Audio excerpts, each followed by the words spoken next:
Bonjour, M. Tremblay, ça va bien? Bonjour, M. Lépine. Oui, ça va très bien. Merci. Alors, j'aimerais qu'on connaisse un petit peu plus l'organisme, le Conseil de l'industrie forestière du Québec. Alors, expliquez-nous ça rapidement, puis aussi des sous-comités, des sous-entreprises. Alors, peut-être justement, on explique tout ça. Le Conseil, c'est un organisme provincial, évidemment, qui regroupe l'ensemble des entreprises de pâte et papier, de sciage et de panneaux du Québec. Donc, on a à peu près 100 membres euh, qui comptent 135-140 usines. Donc, toutes les usines de sciage, là, les usines de panneaux, les usines de, comme je vous disais, là, de pâte et papier, sont membres chez nous. Donc, notre objectif, évidemment, c'est de représenter les intérêts de l'industrie forestière du Québec. Donc, on travaille beaucoup au niveau de la foresterie, des pratiques forestières, la certification forestière.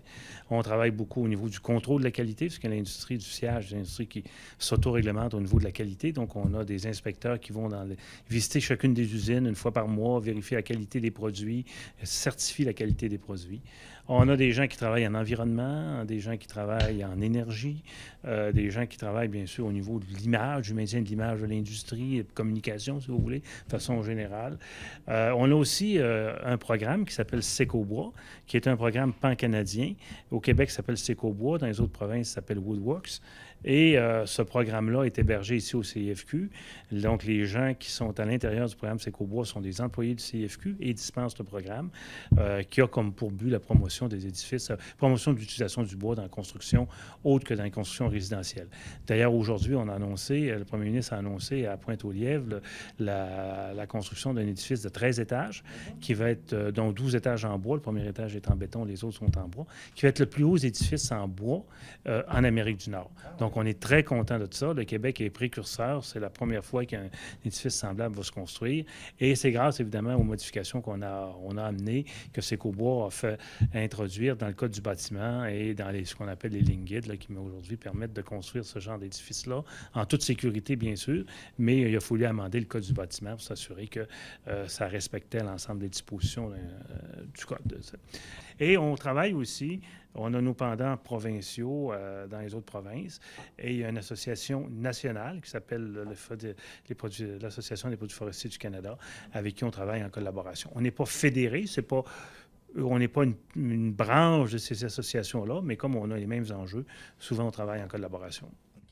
On sait que l'industrie de la forêt a eu beaucoup de transformations depuis les 30 dernières années et même, c'est pas terminé. Je pense qu'il y a encore, je pense que depuis 2010, il y a eu le livre blanc, il y a eu toutes sortes de changements dans la forêt. Justement, comment vous vous êtes situé là-dedans, dans tous ces changements-là? On se rappelait qu'on s'est d'ailleurs vu en démo 2012, qui était un événement important aussi. J'aimerais que vous nous rappeliez tout ça, peut-être les 10 dernières années. Ben, écoutez, les 10 dernières années, vous savez comme moi que l'industrie a vécu des périodes très difficiles, la chute de la construction de maisons aux États-Unis. Donc, on a fait face à ça. Le déclin du papier d'impression, papier journal. Le Québec était un des grands producteurs nord-américains de papier journal.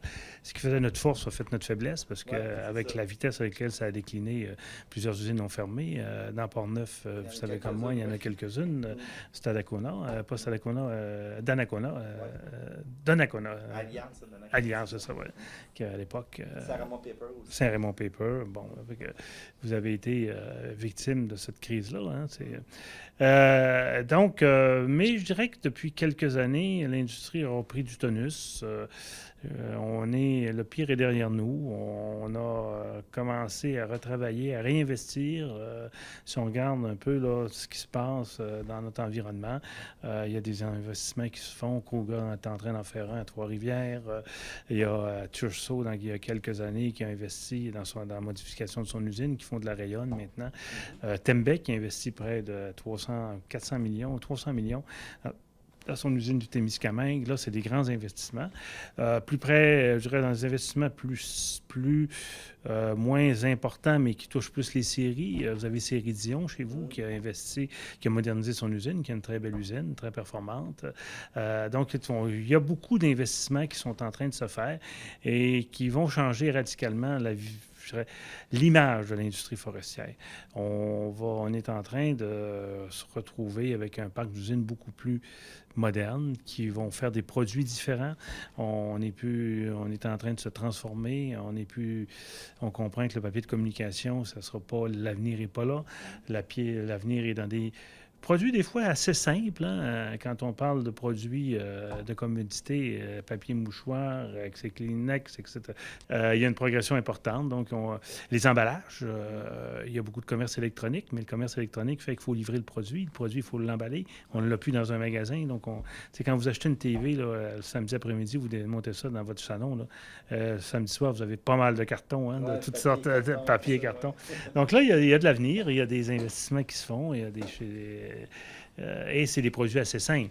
Je donne souvent l'exemple du verre de café. Quand vous alliez quelques années chez Tim Hortons ou chez McDonald's, vous aviez un verre de café en styrofoam. Aujourd'hui, il est en carton. Bien, ce verre-là, il y a quelqu'un qui le fait, puis c'est un de nos membres quelque part qui fait ça. Donc, c'est des objets qui ne révolutionnent pas, mais qui sont plus environnementalement friendly, si vous me passez l'expression en anglais. Donc, c'est des objets qui, pour une compagnie qui veut diminuer son empreinte environnementale, comme une chaîne comme Tim Hortons, comme Saint-Hubert, la boîte de Saint-Hubert qui avait de la livraison, maintenant tout en carton, à peu près tout en carton. Donc, ça permet à Saint-Hubert de diminuer son empreinte environnementale en utilisant un produit biodégradable, en utilisant un produit renouvelable, qui est le carton, au lieu du styrofoam qui, lui, est jeté, puis il vient polluer parce qu'il est fait à partir d'énergie fossile. Donc, c'est cette vision-là qu'on tente de développer qui fait en sorte que de plus en plus d'entreprises voient le bois, le matériau bois, on s'entend, comme une solution, comme une nécessité, justement, pour reverdir leur image, pour se permettre d'atteindre des objectifs réglementaires. Souvent, quand on veut réduire nos gaz à effet de serre, des fois, on le fait volontairement, mais il y a aussi des règlements qui nous obligent à le faire quand on est en production. Donc, pour arriver à rencontrer ces objectifs-là, souvent, les compagnies doivent avoir passé par l'utilisation du matériau bois. Et ça nous donne une vision, je pense, qui, dans le futur, va faire en sorte que l'industrie va retrouver ses lettres de noblesse. Petit à petit, parce que c'est pas nécessairement facile de vivre une crise comme on a vécu, puis sortir de là, puis se retrouver.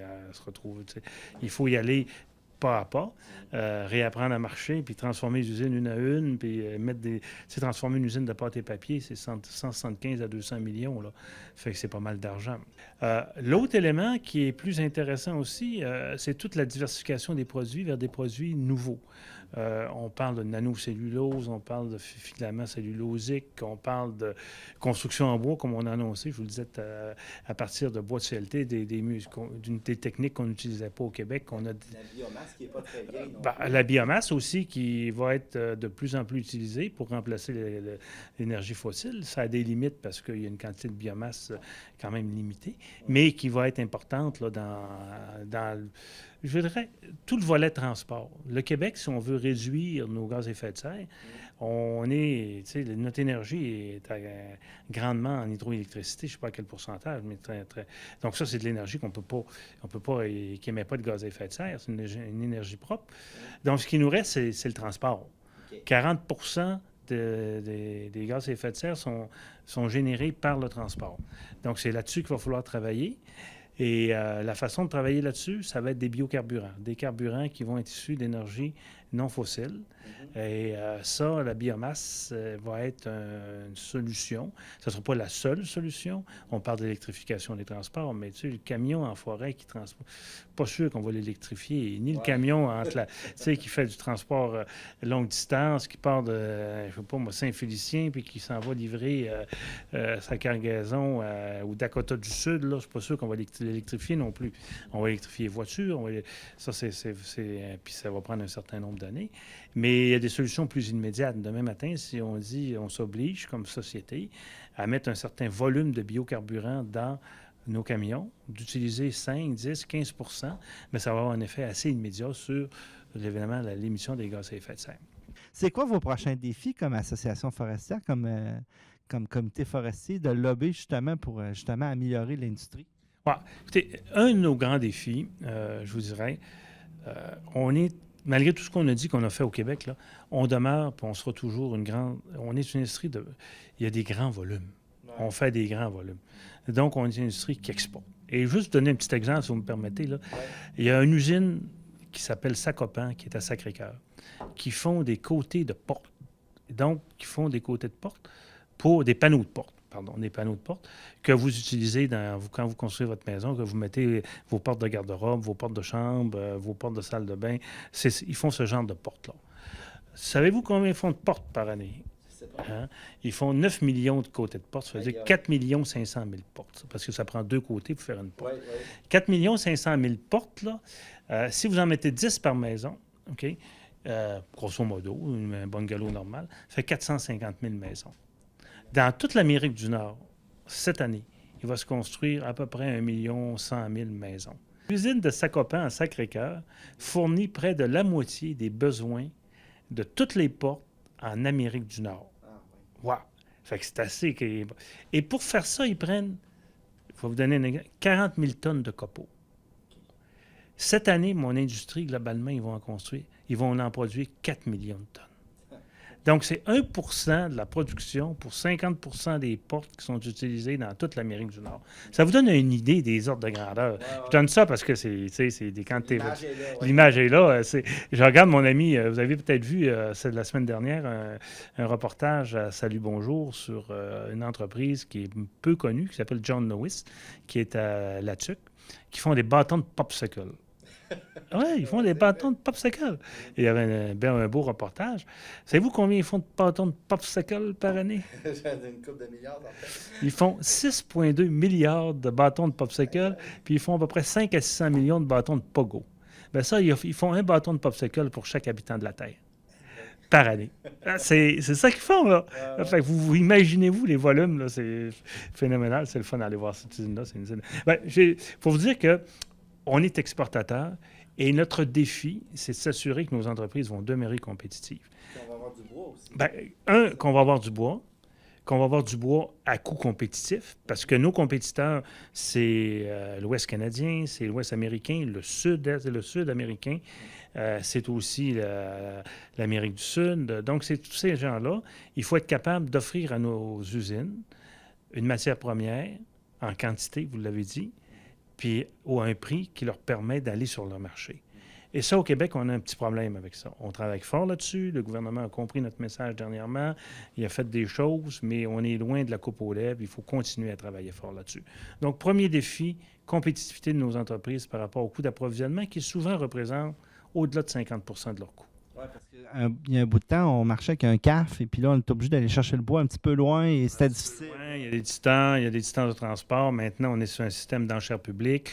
Donc, le gouvernement met ça en enchères publiques. Donc, il y a eu beaucoup de modifications au régime forestier. Et pour faire une histoire simple, là, ça a augmenté nos coûts de 15 à 20 % et ça nous a sortis du marché.